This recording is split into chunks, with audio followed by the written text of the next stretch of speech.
This is Lance Wallnau bringing you another special episode of Lance Wallnau Show. And I'm so glad that you're with me today. I've got a broadcast that I'm going to continue today with Murillo, Todd Coconato, and me talking about the Marxist takeover of America and the move of God, the revival and the courage move that is happening this year. And the swing states are going to be the center of it.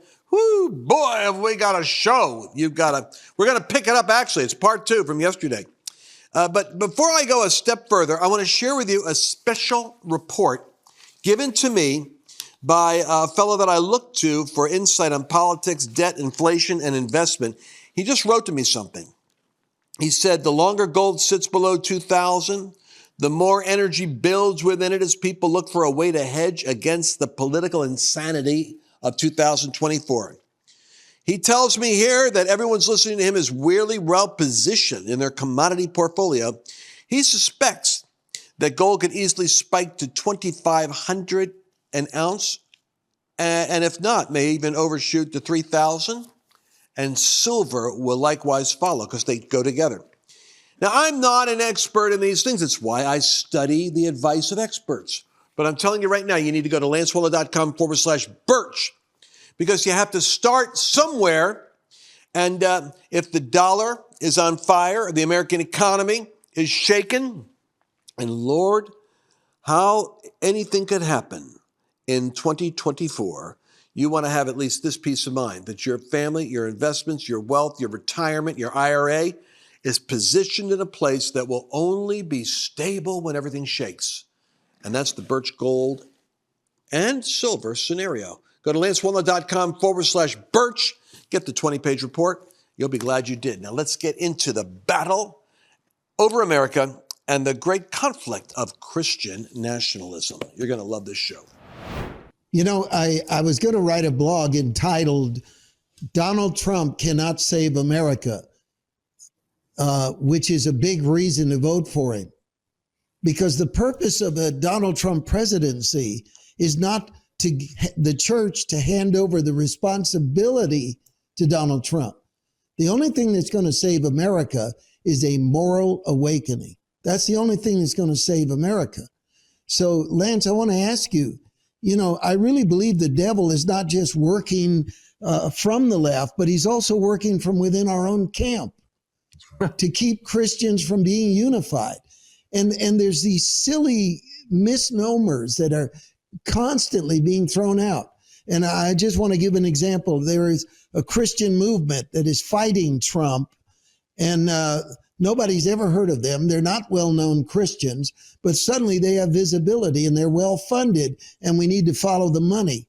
But this infiltration that's going on within the church, you know, it's time for unity, isn't it? Don't we need to galvanize around the fact that our nation has been taken over by demonic power, and that in order to preserve America, Donald Trump will provide the time. That's all he's going to do, is buy us time. And the church failed the first time around. We did not rally around Trump. We did not give him the support he needed to go deep enough and drain the swamp. And look at where we are. And I think you need to speak to that, Lance. I have a fear, Mario, and it's a fear of God, that Donald Trump, I used the language, Donald Trump is a wrecking ball to the spirit of political correctness when he was running. And then I started looking at these Newsweek magazines having him on a Miley Cyrus wrecking ball, and it kind of cracked me up. And I realized, my gosh, I'm actually picking up on lines that are being confirmed in the strangest ways. And I felt like the Lord said, the next wrecking ball has to hit the church. And I fear for where we are at right now, because I fear that the reformation we have needed is about to happen in the environment of the division over sorting out who is standing on the Lord's side for the future of America and who is actually standing against the Lord. And, you know, it's a deeper conversation, but in David's kingdom, there was 2 tests. There was the test of Absalom, and his priests and his leaders got it right on Absalom. But then he had Adonijah, another son that rose up in rebellion, and the priest and his team screwed up on that one. I think we're about to enter a period of time when God is going to cause the church to have to get clarity on whether they're standing on one side or the other for America. And that based on that, we're going to see a new church emerging, which is going to contend vigorously for the healthy restoration of the country. The Maoist philosophy, the communist ideology that Americans don't realize is already at a stage 4 cancer penetration of academia and of government, is that we pit group against group. This is why the diversity, equity, and inclusion thing is so significant, because it's pitting group against group so that they want to put the title Christian nationalist on us. I'm not sure we should accept it. Marjorie Taylor Greene said, yeah, I'm a Christian nationalist. People are accepting it, but I don't like particularly letting the Maoists give us a label because they want to isolate the Christian nationalists from everyone else. I am not a Christian nationalist. Here's my definition. I'm a nationalist who happens to be a Christian. And there are atheist nationalists that I will march with. There are Jewish and Muslim nationalists I will fight alongside. There are agnostic nationalists. And we stand together against this Maoist, sophisticated dividing of America because you are trying to destroy the country by pitting group against group, and Christianity will stop you. Come on. You know, I have a history of this myself, Lance. And that was great, by the way. That was a great statement you just made. When I was at the University of California at Berkeley in the heat of the Jesus movement, we were called Jesus freaks. And there were groups that wanted to accept that moniker and actually celebrate it and say, yeah, we're Jesus freaks. And I had to give a very specific talk one day to all our university students why I was rejecting the label. Because what it was implying is that you are similar to the hippies. It's just you have a different drug. They've got the love culture. They're high on LSD and marijuana and whatever, and an endless list of drugs. But you are high on Jesus. In other words, the left was using the statement from Lenin that religion is the opiate of the masses. So I sat with our students. I said, we are going to reject that label.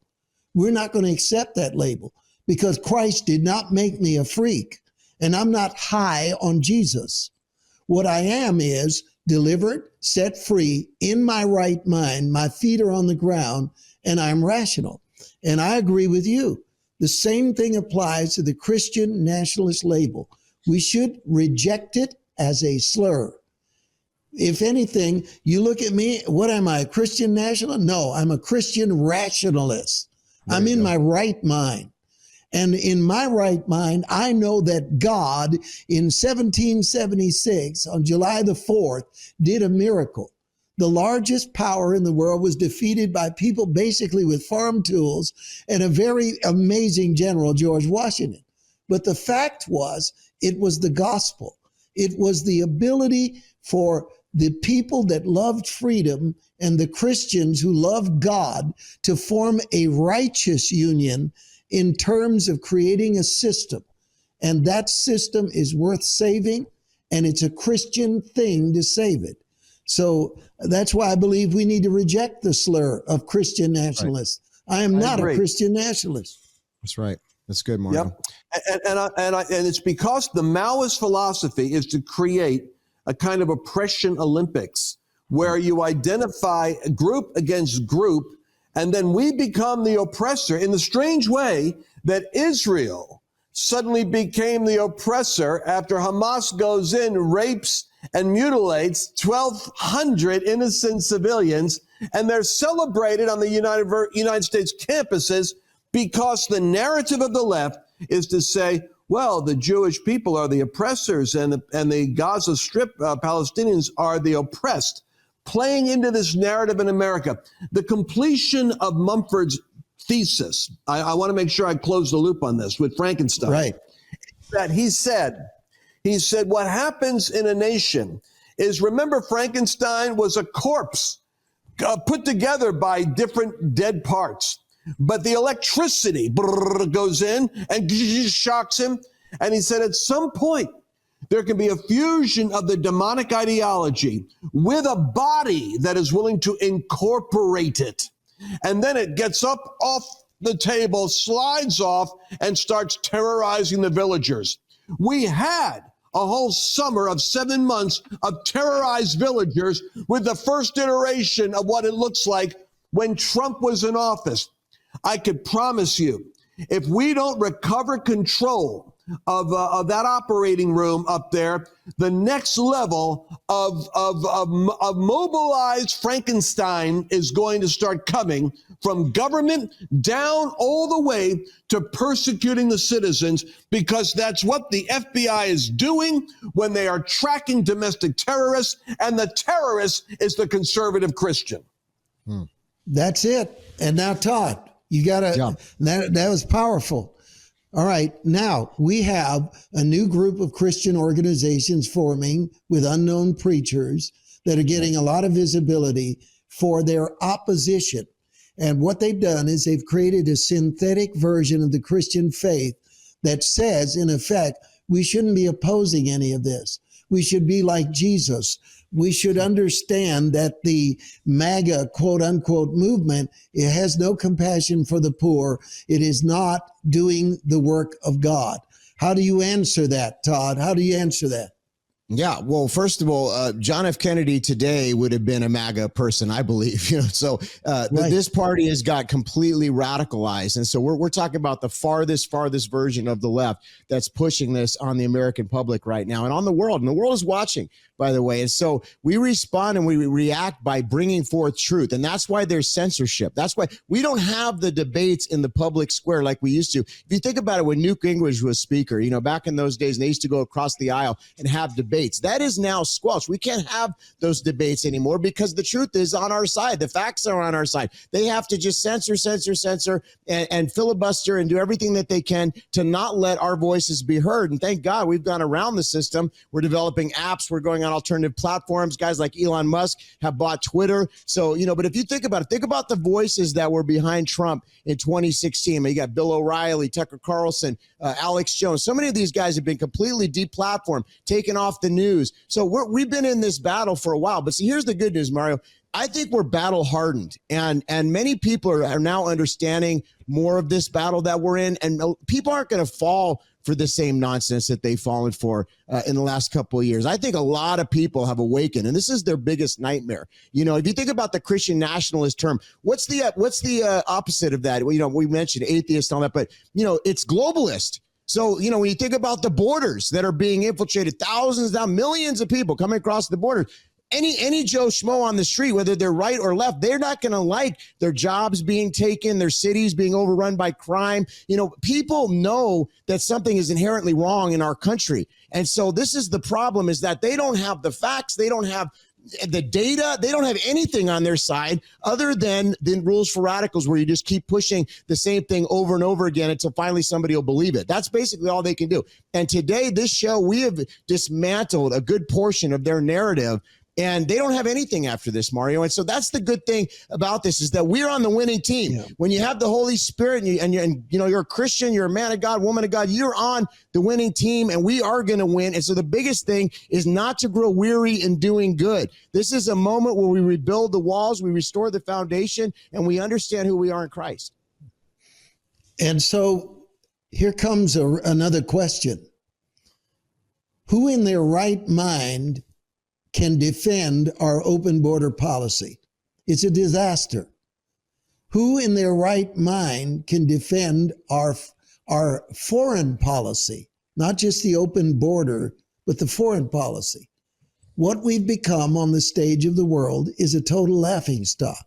Who can defend the crime in the inner city that universally any city that is Democrat run is got a crime wave, got a homeless problem, an epidemic? What's happened to my hometown, San Francisco, is indefinable. It is now a dystopian trash bin, and it's been turned from one of the most beautiful cities in the world into a disaster by ideology.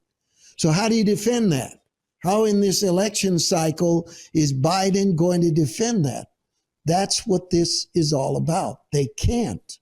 So they've got to create this terror, this fear, this Trump is going to do this. Trump is going to do the other. And that's why we've got to stop him, to deflect away from this epic, towering, smoldering mess that the Democrats have turned America into. And Lance, why don't you speak to that? Okay, and you keep bringing it up. You circle around to a question that I don't think we've adequately answered. And that is, there is an emerging new group of attack dogs that are being funded. It's kind of like, where did BLM come from? Well, it's the activists on the left have always been there. They just needed a branding, a fresh brand. And so they came together under the BLM brand, not realizing it was actually two female lesbian Marxists who were making an attack on white Christian married couples that were heterosexual. Now, when that is the foundation of your first thesis, that we are lesbian Marxists attacking Christianity and white people, that doesn't really market well. What's funny is I got the screenshot of their original website. I never lost it. They don't want me to bring it out. And they kept changing it as it took off and started with George Floyd getting sympathetic corporate donors. It had to constantly reiterate itself to make it look like it really represents dealing with racism in America. But I knew its origins. And what you have to know is right now, there's a whole army of new websites coming up. And you'll hear from them with journalists you've never heard of before. And if you go to their Twitter account, they have 0 people really following them, but they're getting quoted. And weirdly enough, they're getting posted by our evangelical, never Trump, anti-Christian nationalist, apostolic leadership in the charismatic movement. It's a dumb move because these are the sock puppets of the Soroses. These are the proxy preachers. Like we're fighting Russia through Ukraine, and Iran is fighting Israel through Hamas.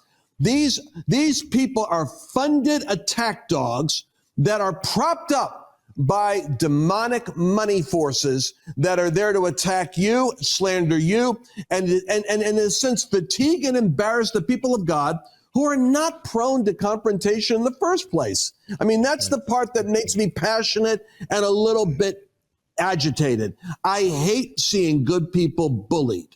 And especially when I think of our children, that's what makes me go flush in the face. These people are going to emerge, but we'll call them out, Mario and Todd, on this show. Yeah. We'll let you know who they are. And I already told you the better known ones that couldn't get the money together for their movement were the Russell Moores and the David Frenches and the David Brooks. But here's the deal. Our viewers, mostly charismatic Christians, good old folks, they don't know these folks. They write for The Atlantic. They're quoted in the New York Times. But you've got to know who they are because they're on television representing the left's attack against this move of God. Wow. And now I want to get to what we're going to do about all this. We got about 10 minutes left, Lance. You and I are going to do some events together. And Todd, you'll be involved in this as well, buddy. You're coming. So if you think you're out, you're not, Todd. You're in. You're in the mix. There. But explain a little bit what began as fire and glory has now turned into something even more potent that we're going to do, and how we chose the cities that we're going to do this in, and what we're going to do in the evening and in the daytime. I think we need to start talking about this. So explain a little bit to them so that we can announce it properly. Okay, Lance? All right. Well, we believe that unity, and apostolic unity especially, is going to be indispensable to the saving of America. We have a lot of individuals who, for one reason or another, have a burr in their butt about picking on Trump or picking on you as a patriot, and the solution really isn't to go pushing back on them. We're trying to put the blinders up and say, "Where's the battle?" Todd said it. It's really it's the swing voter. It's the person who, like an Elijah confrontation with Jezebel, They're halting between two opinions. They're under a constant bombardment of misinformation. But like the Tuckers that come along and this courageous congressman, this broadcast, when they hear the truth, it breaks the spell off of them. There are key states and key teams we're working with. Turning Point, young Charlie Kirk, young guy, just think he turned 30. I have a special love for courageous young Christians of the next generation that are willing to stand on their campus as conservatives and say, I am a Christian, and quote the Bible. He's now, like, I think the 6th most popular podcaster. I'm not jealous of that. I call him up regularly and cheer him on because he's attacked as the face of Christian nationalism. He just asked me recently, what do we say about that?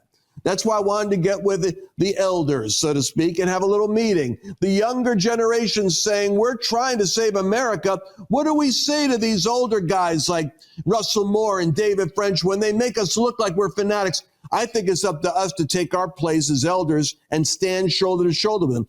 Charlie Kirk has 2,500 churches that have decided to stand with an America First agenda. So we're going to join Charlie, and Charlie's joining with us. So we had a meeting and decided that Arizona, Wisconsin, and Georgia are critical swing states. So Todd and Mario, those states, we've got to see the courageous churches come together. So right away, we want to unify.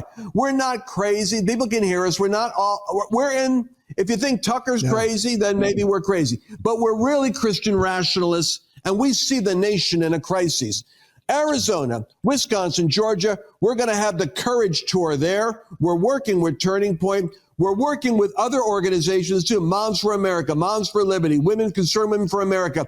We're creating a broad net of, if you're conservative, we're not using the word Christian nationalists. We are simply Americans trying to save the nation who happen to also be Christians. And we hope you don't have a problem with that, because we believe there's one name under heaven whereby man can be saved. And if America doesn't have divine intervention, it's sunk. We're going back old school Billy Graham. The gospel is the only thing that will save America. And we're going to preach it strong and hard. But we're going for Arizona, Wisconsin, Georgia. We're also going for Michigan. We're going to go to Pennsylvania. The swing states is where we're heading. And the Courage Tour is going to be where you're going to come out. We want the churches to stand together because we're going to have thousands of souls saved. And those people are going to have to go to strong churches. Oral Roberts, I read his biography recently, autobiography. He said one of his great griefs was he had a revival, Mario, and was putting the infants on the barren breasts of churches that could not nourish them. We must put this movement on the breast of pastors who are civically enlightened, able to preach the gospel and not back down. We're going to see thousands of souls go into these churches, and we're encouraging the churches to stand with us. Well, you know what I want to say at the end of this broadcast? For our people, I'm going to have to land the plane for the Lance Wallnau Show. Let me just say this. I'm reading some reports that are coming to me on the propaganda battle, the election battle, the financial battle. And here's a statement that I actually believe is more prophetic than anything else I've heard. The gloves are going to come off in the fight over the future of the United States. The final rounds of 2024 are going to resemble the slugfest at the end of Rocky II, when Rocky and Apollo Creed knock each other to the mat and the first one back to his feet wins. I believe that the Bible admonition to having done all to stand therefore, is our word for this year. It's going to be a knockdown, drag out, fight, but the first one to their feet will win. And I believe that having done all to stand, we will stand. And I believe you're going to stand with us also this year. And you want to go to lancewallnau.com/podcast to make sure that you're on the alert for the app and you're watching these shows on a regular basis. Those of you that are on social media, go ahead and like and subscribe. Share them, because we have some unusual suppression, as you can imagine, on various platforms. I look forward to giving you our next perspective tomorrow. I've got some things we want to talk about. in tomorrow's broadcast I couldn't get into today with our new format here with my friends Todd and Mario, but we'll be back again with a regular show tomorrow. God bless you. I want to take a moment to talk about the volatile financial time that we're in, and I want you to empower yourself with knowledge. My people perish for lack of knowledge, the Bible says. Visit lancewallnau.com/birch and get a free information kit. Consider discussing how to shift your 401k or your retirement account into a tax-sheltered gold and silver account. Why don't you go to lancewallnau.com/birch right now and take action for a secure future. Did you enjoy this latest episode?